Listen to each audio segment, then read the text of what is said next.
La historia de España durante el siglo XX ha sido y es todavía muy compleja, tanto de estudiar como de comprender. Sobre todo también porque aún existe en el seno de la población española mucho debate en torno a ella. Hemos vivido en un mismo siglo varios regímenes políticos, un buen número de golpes de Estado o también una guerra civil traumática y turbulenta. Es por ello por lo que sobre la historia reciente de España solemos oír el término cainismo, haciendo referencia a esa actitud de enfrentamiento continuo entre compatriotas, un enfrentamiento que, entre aquellos que defienden esta idea, fue y seguirá siendo inevitable. Como podéis imaginar, es un tema difícil de estudiar y sobre todo también de llevar a un aula, por ejemplo, de secundaria, como es mi caso como profesor. Es por eso por lo que he aprovechado la entrevista que me concedió el catedrático de Historia Julián Casanova, cuya primera parte os dejo aquí arriba, para preguntarle sobre nuestra historia y también sobre nuestra memoria. No te lo pierdas, ya verás qué interesante. Pero ojo, un momento, si te gustaría colaborar con la labor que hago desde aquí, desde la cuna de Alicarnaso, ¿por qué no te haces Patreon y te conviertes en mecenas de mi canal? Aquí abajo te dejo cómo hacerlo, ¿vale? Y ahora sí, vamos con la segunda parte de la entrevista. ¡Adelante!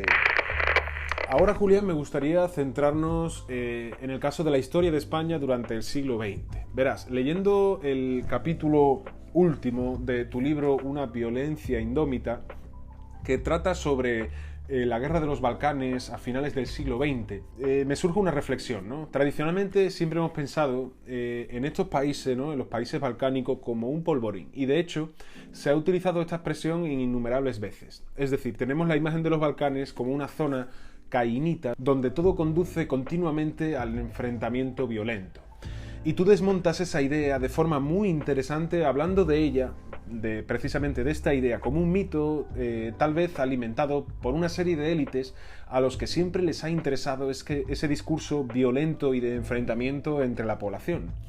Y leyendo esto no he podido evitar pensar en la historia de España y en el paralelismo con España. Mucha gente considera que la historia de España, sobre todo la del último siglo, es la historia de dos Españas irreconciliables, empujadas a la guerra y al enfrentamiento. Dos Españas cainitas que incluso en el día de hoy dicen continúa existiendo en dos bandos irreconciliables.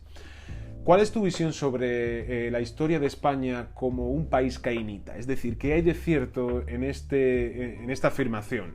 ¿España es un país irreconciliable? Las imágenes siempre son espejos del otro, siempre es también cómo te interpretan los demás. Empecemos por Bosnia, ¿no? ¿Quiénes son los que han roto con el mito de que son una guerra étnica que ya desde tiempos inmemoriales? Los historiadores. Los historiadores explicaron que hasta el derribo del Imperio Turco Otomano en esa zona no era más violenta que otras, ¿no? Luego la violencia tiene razones históricas, pero además desde el punto de vista de los años 90 era muy fácil para los occidentales decir, déjalos que se maten porque en el fondo no vas a entender nada, ni vamos a hacer nada, no vale la pena intervenir. Y así actuaron muchísimos, ¿no? Diplomáticos británicos que en vez de ver que aquello era una quiebra paramilitar de diferentes grupos y nacionalistas movilizando en nombre de la nación para excluir y exterminar al otro, lo veían como el legado de una larga sombra de conflictos étnicos en los Balcanes. Y no intervinieron, no hicieron nada. Pero esa es la imagen también de los británicos en los años 30 sobre la Guerra Civil Española, la diplomacia, ¿no? Hay frases textuales de decir, déjalos que se maten porque estos han estado luchando toda la vida. La idea del guerracivilismo en España es una cosa que se utiliza hoy para demostrar que en realidad nosotros somos diferentes a todos los demás. Hemos sido más partidarios de la guerra, de enfrentarnos entre nosotros, que viaje un poco la gente y vea cómo estaba Europa en el siglo XX. Aquellos que crean que nuestro país es un país más traumático y es un país más dramático y trágico porque no hay forma de entenderse, que vayan a Polonia, que vayan a Hungría, que vayan a países que sufrieron las dos guerras mundiales. Desde ese punto de vista hay una especie de circula dos ideas que la han extendido mucho además novelistas y profesores, no profesores sino historiadores que no son historiadores pero se hacen pasar por historiadores, y las dos ideas serían muy importantes, ¿no? La primera, la guerra civil es lo peor que se puede tener en el mundo.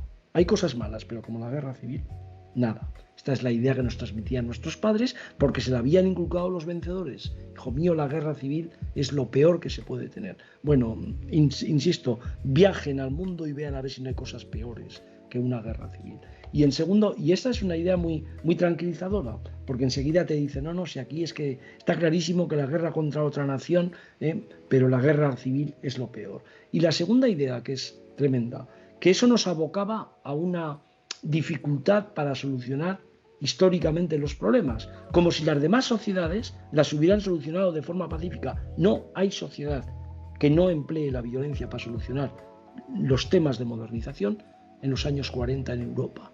La única que se escapa un poco es el Reino Unido, pero que había tenido elementos de violencia importantísimos en los años 20, no solo en las colonias, con Irlanda. Entonces la idea esa de que nosotros hemos tenido una historia que nunca pudimos salir, por eso se elogió tanto la transición. Bueno, es que cuando España viene la transición, toda Europa, excepto Portugal y España occidental, lleva 30 años de democracia. No tiene que ver nada con el escenario en el que ve la República, cuando entra la República en medio de una atmósfera inclemente de fascismo, comunismo y luchas internacionales. Pero esas ideas arraigan con fuerza y al final parece que eso es así. No hay nada predeterminado para explicar que la historia de España debería haber acabado como acabó en 1936 en una guerra civil. Por cierto, si el golpe de Estado hubiera triunfado, no hubiera habido nunca una guerra civil. Podría haber habido muchos conflictos, pero el golpe de Estado hubiera acabado al día siguiente con la conquista del poder y con una dictadura. Eso le pasó a Grecia con Metaxas en agosto del 36. Da un golpe de Estado, triunfó y no abrió la guerra civil, sino unos años después invadió el ejército nazi búlgaro y fascista italiano Grecia y empezó una guerra civil interna en Grecia, no solo frente a los invasores, sino también entre ellos. Luego, esencias en la historia no existen, explicaciones simples en la historia no existen. Lo que pasa es que a la gente no le gusta admitir la complejidad, porque la gente necesita agarrarse a cosas tranquilizadoras, a cosas que le den solución momentánea, rápida, ya. Pero desde ese punto de vista creo que son dos tópicos que hay que desterrar. Bueno, y ahora viene, Julián, una pregunta inevitable. En tu obra, España partida en dos, una obra que os recomiendo muchísimo, pues hace un repaso sintético, un repaso breve, pero muy riguroso y muy actualizado sobre la Guerra Civil Española. Pues en este ensayo defiendes precisamente que no podemos entender la Guerra Civil como un conflicto inevitable, ya que la responsabilidad última, ¿no?, es tu hipótesis al respecto, de este conflicto cayó en los militares que, mientras se mantuvieron precisamente fieles al Estado, este pudo hacer frente a los intentos de golpe de Estado que vinieron, por ejemplo, desde el golpe de Estado de Sanjurjo del 32 o la Revolución Socialista del 34. ¿Por qué existe hoy en día tanto debate y tan poco consenso en una cuestión histórica y ampliamente documentada y estudiada por historiadores como tú y otros tantos, como es, por ejemplo, el comienzo de la Guerra Civil en España? ¿Cuál es tu visión al respecto? ¿Cómo podemos establecer una síntesis en torno a por qué ocurrió la historia de España?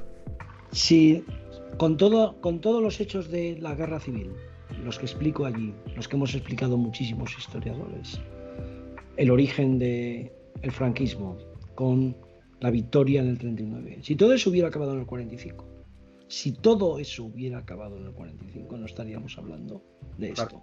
O sea, que es la larga duración de la dictadura, los 30 años después del 45 al 75, la gran excepción de la historia de España. Hasta el 45 la mayor parte de las cosas que suceden en España suceden, y de una forma incluso más intensa, en otros países. A partir del 45, esas 3 décadas de dictadura creó 4 fenómenos que creo que explican todo. Lo primero, llevó a las aulas para la educación durante muchísimo tiempo una historia esencialista de España, donde el catolicismo y la nación iban inextricablemente unidas y todo lo demás eran enemigos.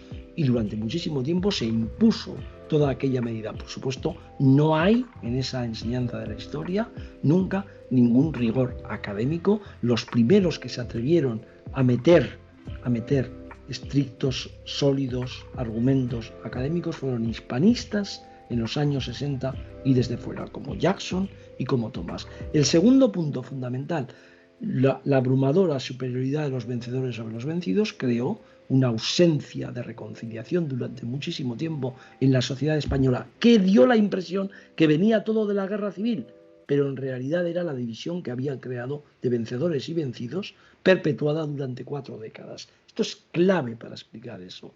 En tercer lugar, como todo había sido no tan guerra, no tanta república, sino como el franquismo desapareció de la forma que desapareció, la transición nunca confrontó ese pasado de forma libre. Y se le echó la culpa a la república y a la guerra civil, no al franquismo, de cómo estábamos en el año 75, ¿no? Es más, se había un argumento positivo de que Franco había inaugurado pantanos, había modernizado España, como si Franco fuera un personaje ajeno a ese golpe de Estado y a todo lo que ocurrió.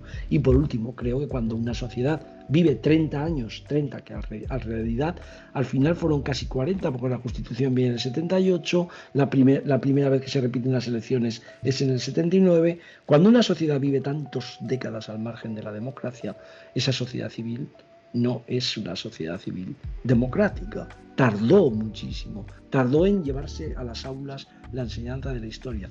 Y todo esto está explicado así. Entonces, de nuevo, cuando alguien hoy dice es que hubo garrote vil en el año 74 en España para explicar, ustedes se dan cuenta de que cuando estábamos llenos de turistas todavía había tortura, muerte y garrote vil, entonces la gente te saca paracuellos y se va al 36 y a los que mataron y a Carrillo. No puedes establecer. Yo cuando explico la Revolución Rusa no explico la violencia bolchevique diciendo que la culpa la tuvo el zar. No. O sea, pues ese es un poco el argumento, ¿no? Claro. Con lo cual la gente lo que está buscando siempre son víctimas y verdugos en vez de buscar explicaciones históricas. Ahí se acaba todo. Ahora me gustaría preguntarte sobre la memoria, de la que ya hemos hablado un poco, ¿no? Un tema tan polémico a día de hoy, el de la memoria histórica. Cada curso me encuentro siempre con alumnos que me cuentan historias de su familia, algunas desgarradoras, y además intento que ellos investiguen y ahonden en esas historias, porque son parte de nuestra memoria. No obstante, ¿qué tenemos que hacer con toda esa memoria que aún nos queda sobre episodios traumáticos y cuya herida parece que no está cerrada del todo? ¿Tenemos que olvidarla? ¿Tenemos que repararla? ¿Cuál es tu visión al respecto? Yo lo primero que haría sería respetarlas. Las memorias cruzadas diferentes, respetarlas y saber que ahí hay explicaciones de cómo vivieron, interiorizaron las guerras. Luego hay que respetarlas. Otra cosa es la gestión pública de las memorias. La gestión pública de las memorias desde la democracia de alguna forma tiene que reconocer cuando una memoria ha sido abrumadoramente predominante sobre una memoria vencida. Y esa memoria vencida durante muchísimo tiempo no ha podido sacarse a la luz. La gestión pública desde la democracia tiene que ayudar. Por ejemplo, el tema de las cunetas, es que es básico, es que no es un tema ni de memoria ni de historia, es un tema de dignidad democrática. Con lo cual, a los estudiantes, a los alumnos, yo nunca les diría renuncia a tu memoria porque la memoria de tus padres o de tus abuelos no es la auténtica. No, interésate por esa memoria, trata de explicar esa memoria, trata de separarla de algún momento de la parte más afectiva, investiga todo eso, pero en el fondo no confundas historia con memoria. No, desde ese punto de vista no confundas historia con memoria. Con lo cual, lo que no se puede hacer es empezar diciendo, no, la memoria de tu familia está equivocada, porque es de un lado o es de otro. La persona que empieza a atacar a la memoria como si fuera un historiador, no introduce argumentos históricos, está introduciendo argumentos ideológicos, políticos, familiares, propagandísticos, no va a poder nunca tener argumentos sólidos de historia. Por eso es tan difícil, yo lo entiendo, pero eso me pasa también en la universidad. Lo que pasa es que en la universidad, cuando tú eres una persona ya conocida y respetable, a lo mejor el alumno no se atreve a levantarse y decir, pues mi padre me dice lo contrario, y a ti te lo va a decir porque, primero, porque tienen 16 años y vienen directamente de casa, ¿no? Pero yo creo que la gran dificultad es cuando alguien cree que tú puedes echarle al otro la memoria en la cara para decirle, no, esto es historia y lo tuyo es memoria. No, yo te respeto las memorias, te voy a explicar por qué, te voy a explicar de dónde viene esta memoria, pero que sepas que en la historia, aunque no tengo la verdad absoluta, lo que yo he investigado está por encima de tu explicación personal o familiar.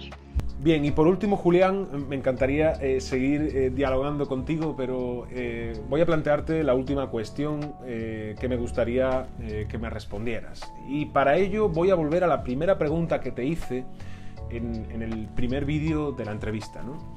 Me gustaría que volviésemos a aquellos chicos de 12, 13, 14 años para las cuales la historia no es más que otra materia que deben estudiar, empollar y soltar en una evaluación, ¿no? Además, una materia que lamentablemente muchos de ellos piensan precisamente en la historia como algo aburrido, tedioso, denso, ¿no? Ello hace que en muchas ocasiones me enfrente a una pregunta recurrente, la típica pregunta de, oye, que te hace el alumno, ¿no? Profe, ¿y estudiar historia para qué me va a servir? Es decir, ¿para qué voy a estudiar el Imperio Romano, la Edad Media o eso de Hitler? ¿Para qué? ¿No? Es una pregunta, decía, súper recurrente de mis alumnos. ¿Qué le responderías tú como historiador, como especialista de la materia, a ese chaval que te hace esa misma pregunta? Claro, todo profesor, sea de historia, de matemáticas, de química o de física, cuando va por primera vez en la aula, debería llevar respondida con todas las dudas, porque las respuestas nunca son certeras siempre, ¿no? ¿Para qué sirve la historia? ¿Para qué sirven las matemáticas? ¿Para qué sirve la literatura? Eso por supuesto. Lo que pasa es que hay determinadas asignaturas que hay que explicarlo más porque parece que las otras tienen utilidad. Es decir, la gente, la sociedad esta de consumo, nos ha acostumbrado a que las cosas tengan utilidad. Y parece que solo tiene utilidad lo que después te da trabajo y te hace ganar dinero. Entonces, ¿para qué sirve la historia? Te ven a ti y dices, sí, usted ha sido profesor, pero en el fondo, ¿para qué sirve la historia? Pues yo creo que hay 4 explicaciones muy sencillas de para qué sirve la historia. Primera, para comprender cómo funcionaban las sociedades en el pasado, cómo vivía la gente del pasado y qué herencias nos han dejado. Es muy difícil comprender la sociedad del presente sin explicar las estructuras del pasado. Una persona que esté en Andalucía, a través de las estructuras del campesinado, de la emigración, de lo que significó la Andalucía desde tiempos inmemoriales, y tú puedes trazarlos, explicas de qué es la historia. Luego, primer punto es, no puedo prescindir de la explicación sobre el pasado para comprender mejor cómo vivía la gente entonces y cómo vive ahora y qué puntos de conexión tiene. Eso está clarísimo. El segundo punto importante es que la historia no es un relato de hechos, batallas, grandes personajes o, digamos, la lista de reyes. La historia es, insisto, cómo funcionan las sociedades y una explicación de por qué las sociedades funcionan de diferente forma según los periodos históricos. Luego, la historia es algo dinámico, es algo que tiene movimiento, ¿no? Ahora, estas 2 cosas primeras no se pueden explicar si no se atrae al estudiante hacia ti. Y ahí está clarísimo que para enseñar historia no sirven tanto los libros de historia tradicional como las influencias que tú puedas introducir a través de juegos, literatura, arte, ciencia, cine.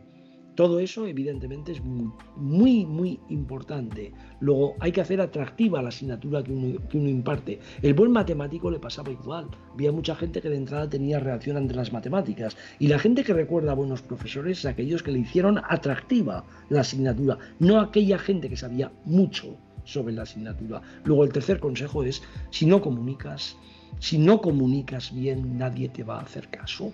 Luego, por eso es tan importante hacer atractivo con ese proceso todo, ¿no?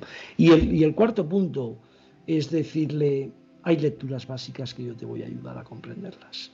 Entonces, enseñarle que los libros de historia no son solo libros pesados, sino que hay libros de historia que explican muy bien, que podéis disfrutar con la lectura, que la narración es muy atractiva y que desde ese punto de vista hay grandes historiadores de toda la vida que hicieron posible comunicar a través del vehículo de la narración los hechos históricos. Acabo como he empezado. En la era digital, los manuales, vamos a apartarlos un poquito. En la era digital ya está todo muy explicado en Wikipedia, etcétera. Necesitamos gente que nos guíen. El historiador, ahí acabo, es un guía, un detective que le ayuda a la gente a buscar el asesino, el campesino, la mujer o las cosas que no se encuentran clarísimamente en medio de esa selva que es la era digital actual. Por eso el historiador, detective, guía, jerarquiza hechos, pero sobre todo le convierte todo eso en atractivo a una persona que está estudiando. Si no, da igual que expliques historia o matemáticas, porque todos irán a aprobar para ver cómo, no, la historia lo que tiene que enseñar es, oiga, a lo mejor esto crea un pozo en el estudiante. España partida en dos fue un libro escrito inicialmente en inglés, y en el prólogo a la edición en español, les dedico al final del prólogo, de la nota a la edición española, el libro a todos esos profesores de instituto que tienen que hacer el pino para explicar la guerra civil en las aulas. Así que yo he sido siempre una persona que ha reconocido mucho vuestra labor que es dificilísima, llegar a un instituto, hacer atractiva la historia, simplificar lo complejo y sobre todo estar allí siempre al pie del cañón sabiendo que la educación es básica, que sin educación no hay futuro y la historia tiene mucho que decir en la educación del futuro. Pues nada, Julián, con esta maravillosa reflexión que te agradezco mucho y que voy a ponerles mañana a mis alumnos, damos por concluida esta charla. Muchas gracias de verdad por pasarte por aquí y por compartir con todos nosotros tu labor como historiador y tu visión como experto en una historia tan compleja como es, tan compleja y apasionante, decía, como es la del siglo XX europeo, en tu último libro y también en todos los anteriores y los que vendrán. Así que muchas gracias, Julián, y espero poder invitarte, y además te lanzo esta invitación para una próxima vez a que te pases de nuevo por aquí y charlemos sobre historia, porque creo que es muy necesario hoy en día dar voz a especialistas como tú para que hablen de verdad de historia, que es lo que nos hace falta, que los historiadores hablemos de historia. Así que muchas gracias, Julián, y hasta la próxima. Adiós. Muy bien, muchísimas gracias a todos. Dios. Y ahora sí, con este vídeo hemos dado por finalizada la entrevista con Julián Casanova. Ha sido la primera entrevista que he hecho en la cuna de Halicarnaso y estoy muy contento con el resultado. ¿Qué te ha parecido? ¿Te gustaría que entrevistase a algún otro historiador o persona de nuestra vida pública? ¿A cuál? Déjamelo aquí abajo en los comentarios. Y también, si te ha gustado el vídeo, no te olvides de tu like y de tu suscripción. Nos vemos en el próximo vídeo. Adiós.